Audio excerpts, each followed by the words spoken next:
Welcome to I'm Busy on Purpose, the podcast for small business owners who are over the hustle, the overwhelm, and that constant pressure to always be doing more.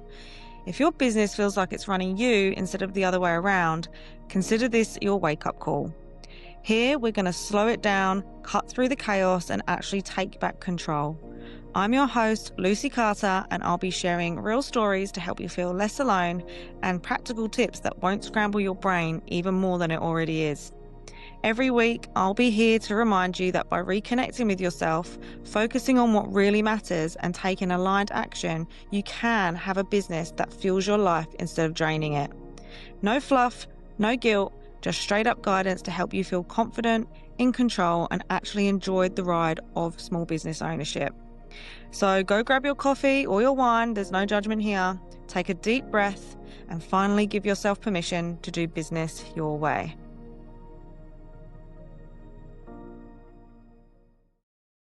Hey everyone, welcome back to I'm Busy on Purpose. So this episode is a little bit delayed getting out, and there is a whole plethora of reasons as to why. And it's actually helped me kind of create this episode. And like I've always say, like my podcasts are always going to be kind of like in real time, whatever I'm going through or whatever I've dealt with in the past and how I'm kind of figuring things out as I go. I'm going to be sharing that with you. So yeah, the last week or couple of weeks, should I say, have been slightly challenging. And last week I was just completely flat. Um, and I had been meaning to record this podcast or this episode for a little while now. And last week was my week to do it. I was like, right, I'm going to get it done. And I just couldn't do it. I don't know what the hell was coming over me. My brain fog, I do know what was coming over me, but I don't know health wise what was going on or brain wise. And just was just so brain foggy. I had no clarity. I'd go to do something, like I'd go to record the podcast or I'd go to like make notes about it. And I just couldn't do it. I just couldn't do it. And I think the lead up to me getting to this point was feeling I had my sister and everyone over. So my sister, my nephew, and her partner came over, which was obviously amazing. Like spending time with my family is like super important to me. But I think where it was just all go, go, go, I had got a little bit like overstimulated, should I say. We had the kids. So I don't know if I've mentioned this before, but I'm a stepmom to two boys, and we were having some challenges with the youngest one during that time, and it was just really fucking exhausting. And I think I was trying to do so many different things at once, and I just I did hit burnout. And I think that all just kind of like spiraled and snowballed from there. And then my health kind of took a hit as well. But looking into it, into the neuroscience behind why this was happening to me, because I was just like getting so frustrated with myself, I took it upon myself to kind of learn about this stuff as to why this happens. And I came across Dr. Andrew Huberman, his podcast, and he is a neuroscientist. He is a professor. I've been listening to a few of his podcasts and it really interested me, and looking into why this happens. And I don't want to completely bore you with the science because it can get a little bit confusing, and I'm not a scientist. At the end of the day, I'm not a neuroscientist or a professor. So I'm going to be kind of reading some notes for this podcast just to kind of give you a synopsis of what I've kind of learned as to why this happens, like why we get to a point of just like, I can't think, I can't do, I don't know. And our brains just go blank, right? And there is a sciencey reason behind this. So bear with me. So just to kind of pre-frame like how the brain kind of works, I'm going to put it in really simple terms, and I've made notes on this. So I am going to look at my phone whilst I read this to you. So When it comes to our brain, there's a few parts of it that really matter when it comes to focusing and being able to focus, right? So it's the prefrontal vortex, the prefrontal cortex, start that again, which is like your brain's control center, right? So it helps you plan, it helps you make decisions, it helps you stay on task. And so that's the prefrontal cortex. Then you have your reticular activating system. Now that acts as a filter deciding what your brain pays attention to. So this is where like you would see, say you talk about a yellow car or a yellow, like a yellow Suzuki Swift or something like that. Before this time, you've not noticed a yellow Suzuki Swift before in your life. But then after talking about it, you'll now go, and everywhere you go, you'll probably see a yellow Suzuki Swift, right? So that is your reticular activating system. Basically, it is deciding what your brain pays attention to. And then we have dopamine. So you've probably heard about this. This is the hormone that drives motivation and makes novelty and distractions feel rewarding. So like looking at our phones, scrolling on social media, that kind of gives you hits of dopamine. Also, there's healthy hits of dopamine, like going to the gym and things like that. So when we get distracted, it's not that we are like weak or lazy or anything like that. It's actually just that our brain is doing exactly what it's supposed to do. So basically, it's just noticing things that feel interesting, feels new, or feels urgent. And chronic stress or anxiety just makes this harder because that means our attention circuits are overloaded. So it's just like it doesn't know which way to go. And hence why we get to that point of being like, I can't focus. I don't even know where to start. Like, I'm sure all of you have, if you're running a business, a small business, and you're running, kids or a home or whatever else you've got going on in your life, maybe you've got a full-time job on this, on the other side of things, whatever it is, we're all going to get to a point where we're just like, we'll sit at our computers or go to try and post a social media post and just be like, I actually don't know what the fuck I'm supposed to be doing right now. Like, I know what I need to be doing, but I actually just don't know what the fuck I'm doing. And that's kind of where I got to when it came to sitting down and actually creating a podcast. And even, I'm not even like kidding about this, even to the point of literally pressing record just now. I was like overthinking things. I had all this stuff going on in my brain. And I was just like, I don't know if I can even do this. And yeah, I just felt very overloaded and thought, fuck it, I'm just going to come on and I'm going to read for some notes because I needed it to help me kind of get into the swing of things, which is fine, right? Still giving the information. So on that note, let's talk about why overwhelm hijacks our focus. Like, what is the purpose of that? Like, why does this happen? So like I've talked about the brain and what pieces of the brain are doing what, another thing we kind of have to understand is something called cognitive load. Now, that's basically how much your brain is trying to handle at one time. Like I just said, it's like I just literally I was doing so much when my sister was here, and I think the come down of all that was just a lot, and I just haven't been able to kind of get out of that mindset. So when we multitask or when we let too many thoughts and emotions compete for attention, and that was a big one for me personally, going back to when my sister was here and having, some issues with my youngest stepson, there was so many emotions going on for me. So amongst trying to do work and household and entertain and dealing with this emotional side of things where I'm just feeling frustrated, I'm upset, I'm feeling sad for him and all of this stuff. And as a step parent, it comes with its whole maybe I'll do a separate podcast on this, but it comes with this whole set of emotional overload, right? So our cognitive load is that it's doing too many things, and it's also having too many different thoughts or emotions competing for attention at one time. So that's why our focus then gets hijacked. It's just like, I would rather be doing the simple things, being distracted by, I don't know, scrolling on my phone or binge watching a Netflix series or something like that. Like, and that's fine to do every now and again, but it's not going to get the wheels moving, is it, in your business? It's being able to kind of recognize when this is happening to you, so then you can kind of maybe have a day where you're just like, all right, put it in the fuck it bucket, but I know tomorrow I need to get on with some shit. I've put it in the fuck it bucket probably for far too long, like a whole week, but today I've had to say no. This is it. Let's get it done. Let's go. So the really cool part about this is there's actually a study that's been done on the reason why this happens.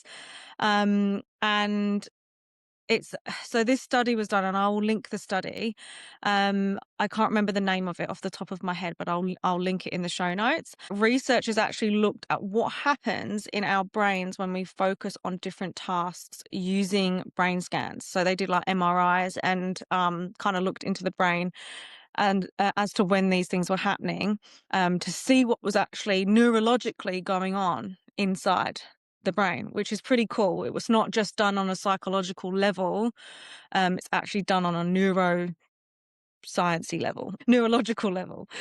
So they actually found that when we tackle a challenging task, so something that's a little bit more in depth, a bit more difficult, our brains boost the networks that help us focus and actively suppress distractions. And that's really interesting, right? Because, like I just said, just before I got on to do this, I was feeling still very quite brain foggy. I was like, I don't even know where to start. Like, I know what I want to talk about, but I don't know. And I was sort of getting into my own head. But now I'm actually doing it. And yes, I am reading notes from my phone. I get that. But because now I'm in it and I'm focusing on something that does feel a little bit hard sometimes, my brain is now focused on doing this and I'm not thinking about all the other things. So it's really interesting because it's literally happening to me in real time.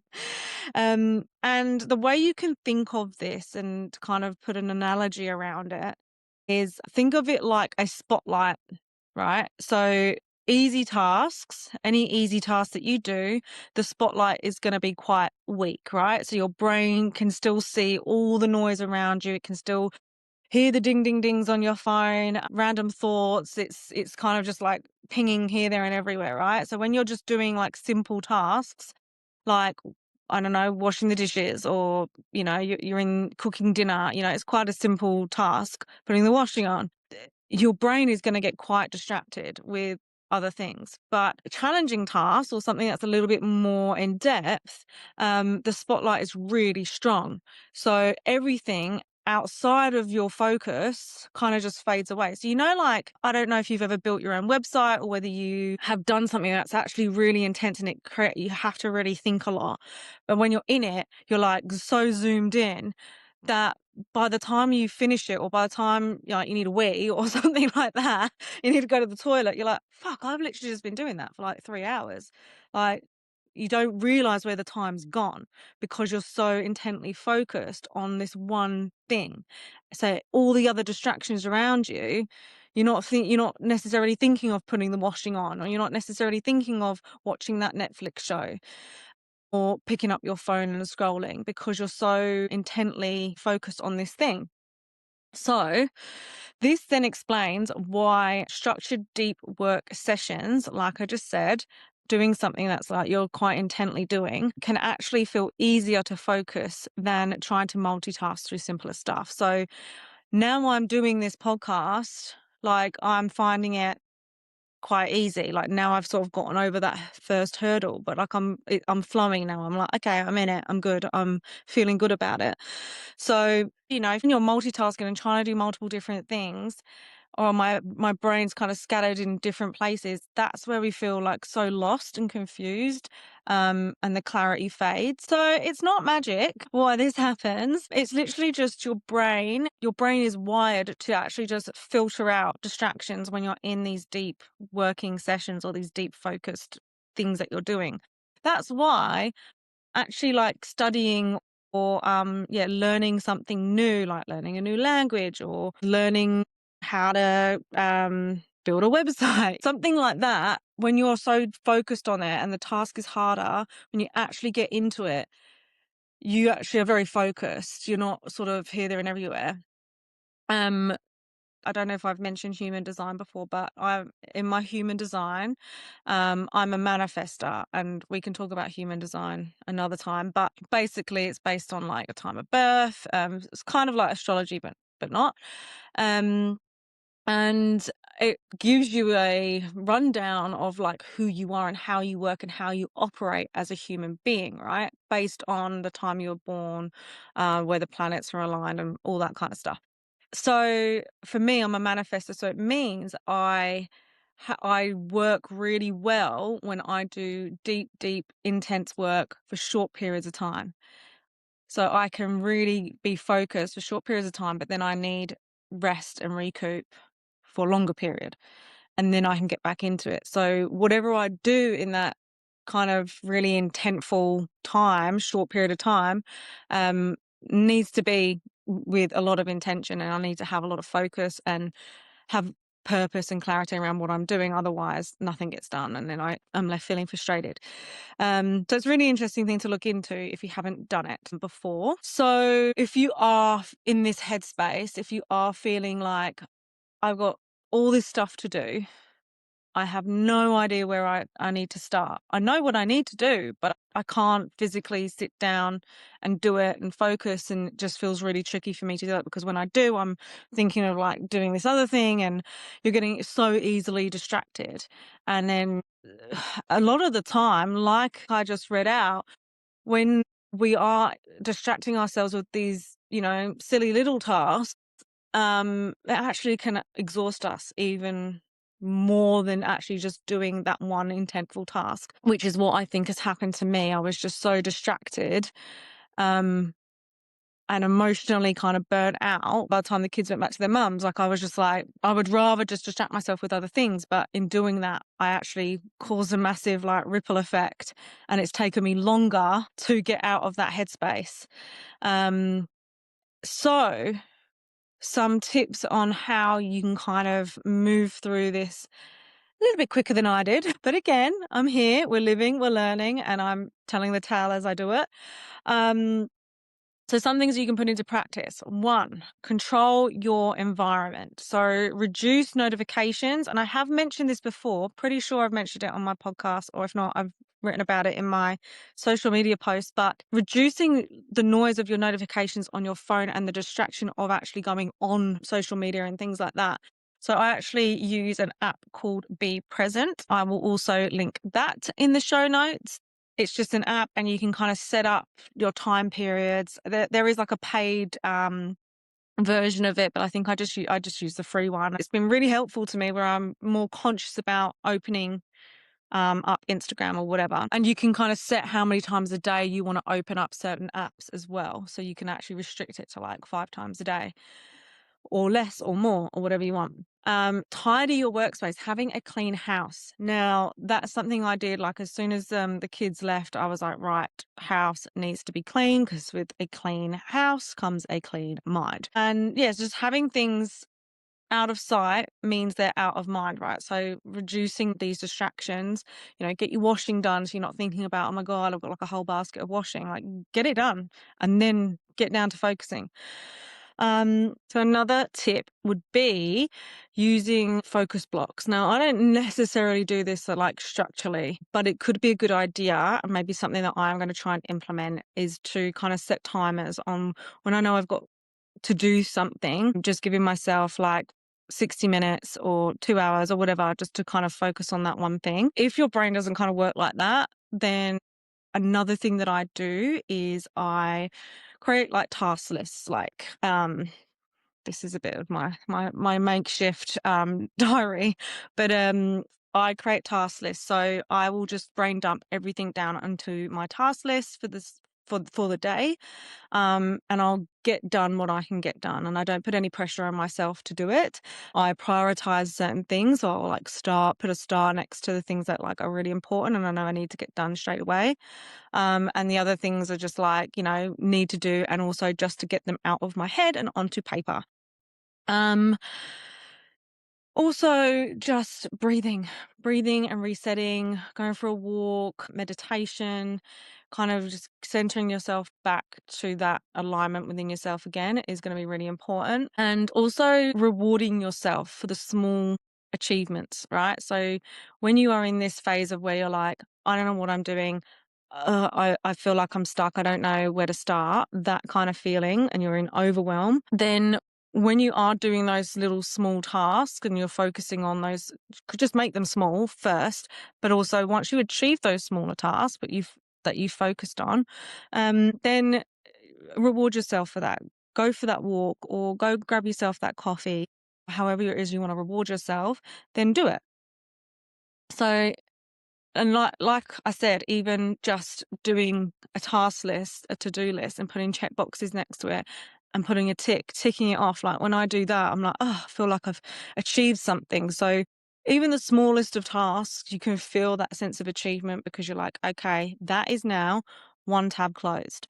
And that's how I actually kind of visualize it in my head, is like, like tabs on a computer. Like I'm just closing off the tabs when I have my checklist like that. So to wrap up, here's a little mindset piece for you to kind of go away with and have a think about. So overwhelm isn't failure.